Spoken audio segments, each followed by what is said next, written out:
Yes guys, welcome back to another video. Welcome to the George Benson football channel for a Chelsea news video / breakdown of another club. You could say this is like tapping up Borussia Dortmund today, looking into their situation, not just in the league, but the Champions League, and why Dortmund actually doing well in this season's Champions League could end up meaning an exodus of players at Borussia Dortmund come the summer. And of course, it wouldn't make any sense me talking about this unless I thought there was good grounds to discuss some of these Chelsea players, not Chelsea players, potential Chelsea players for the future from Borussia Dortmund that they may indeed sell to the boys in blue in West London. But before we get into anything though, this is the first of 2 videos today, so if you're not yet subscribed to GBFC, I'd love to ask you to do so, and if you're subscribed, turn on the bell notifications, and then when today's second video drops, you will get to see it straight away to your phone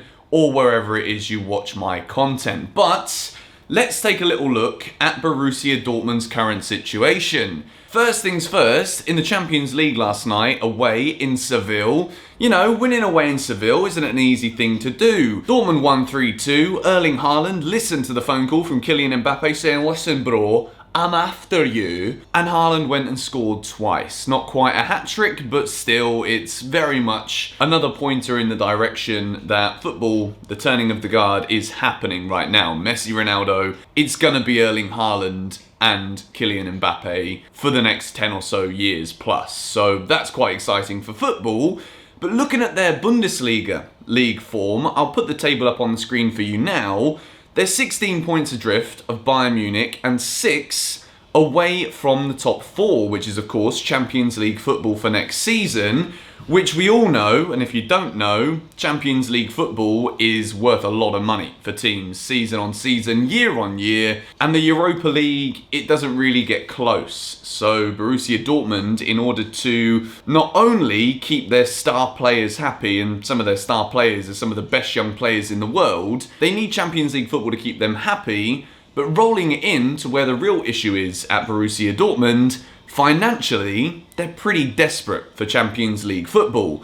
Although Dortmund are one of the healthiest teams in Europe in terms of finances, in 2020, they actually managed to make a loss of 23 million in the second half of the year, which has led a lot of people, reporters and people within football in general know that this summer, particularly if Champions League football doesn't come, considering the financial climate of the footballing world, considering Dortmund's individual situation, some big name players on their books right now might have to be sold come the summer. And of course, whenever a discussion comes about big name players in Europe being sold, Chelsea are one of the clubs that always comes up due to our very decent financial management and ability to still be able to spend big money on players despite all of the money that we spent last summer. Chelsea are in a very strong position. They also have assets available at the club that they could sell in order to fund potential big money moves for certain individuals. So, now that we've taken a little look at Borussia Dortmund's situation,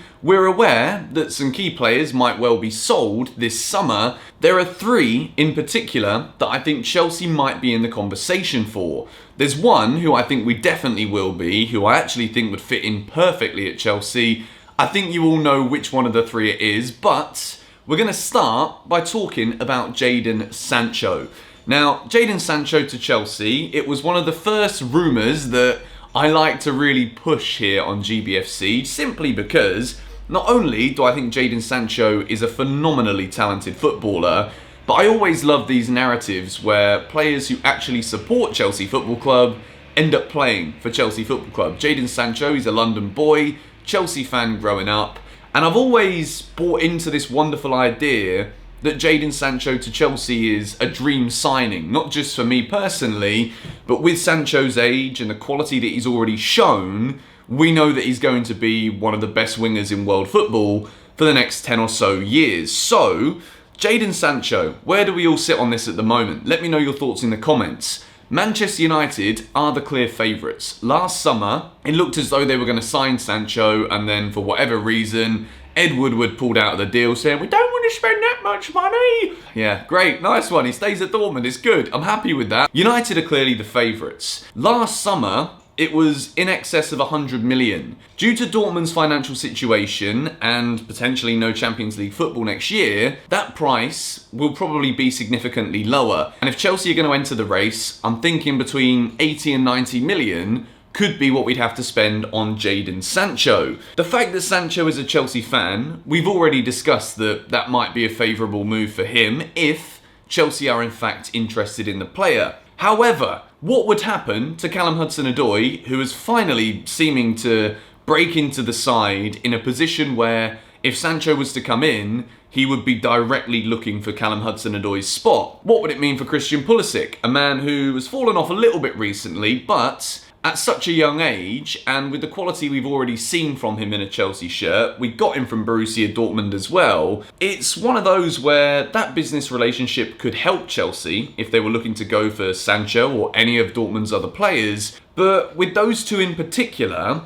I think that going for Sancho is something that Chelsea won't even consider. You know, I think if the price does drop significantly, Marina Granovskaya, Chelsea Football Club, Thomas Tuchel, they're probably going to look at it and think, you know what, maybe we do go in and secure Sancho's signature now. It's another one of those where 90 million in 2021, if Sancho really does develop into the player that we know he can, it could be another 150 million sale to one of the other European big boys in a few years. So Sancho would also sell a load of shirts. For merchandise, it's just a great signing, really, for Chelsea. But it's not just Callum Hudson-Odoi and Christian Pulisic we're looking at here.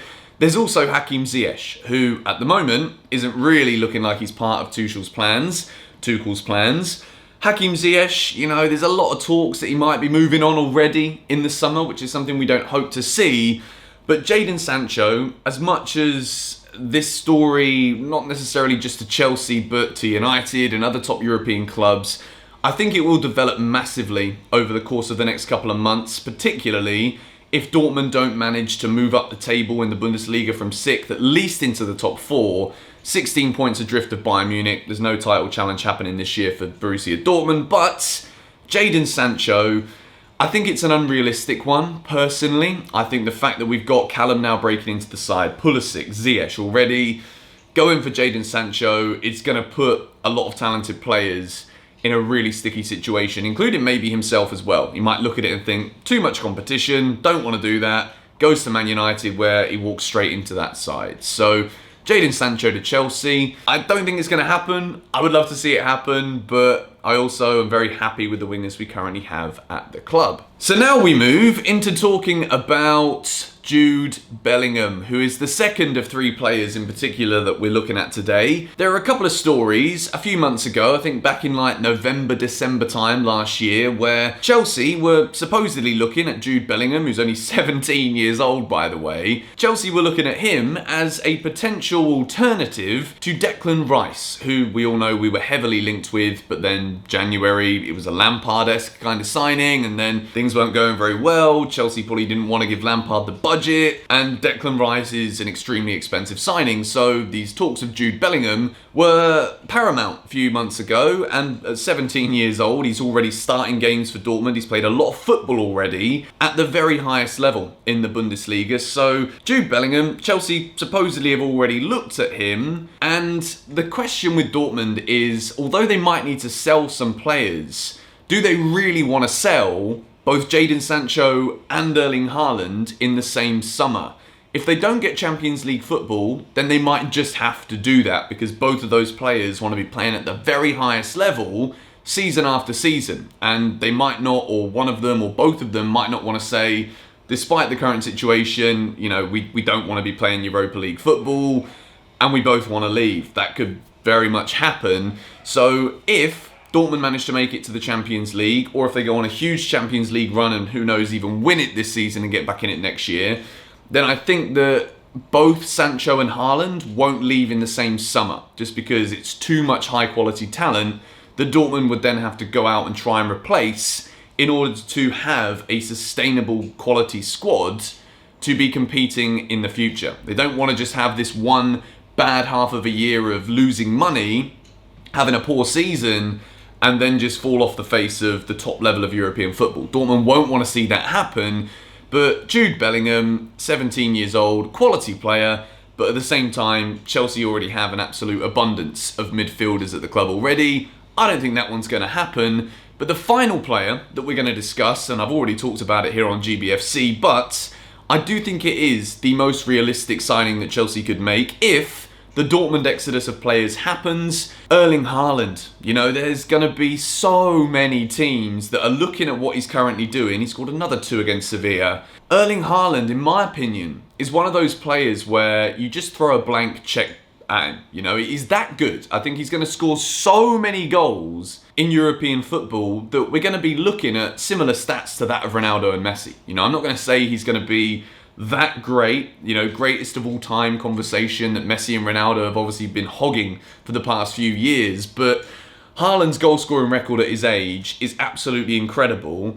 I think it's only going to get better, and there's something about Haaland that just, for me, it's kind of mesmerising. You know, the way that he conducts himself in interviews, the sheer size of the bloke, it's like, bloody hell. You know, this guy is going to be one of, if not the very best strikers in the world. He's a traditional number 9, something that's kind of been weaned out of the game a little bit in recent years, but he's got that classic feel about him, you know. He's a proper striker, scores goals, gets involved, and I think he would be absolutely perfect for pretty much any club in world football. We also know, if we talk about how realistic this could be, we know that Thomas Tuchel thinks that Timo Werner's best position is on the left side of a number 10 role. So if that's the case, and maybe Haaland wants to come in to Chelsea, he's open to it, Chelsea want to go for him, imagine Erling Haaland as the number 9 striker, Timo Werner playing just behind him with maybe a Mason Mount in another number 10 role, or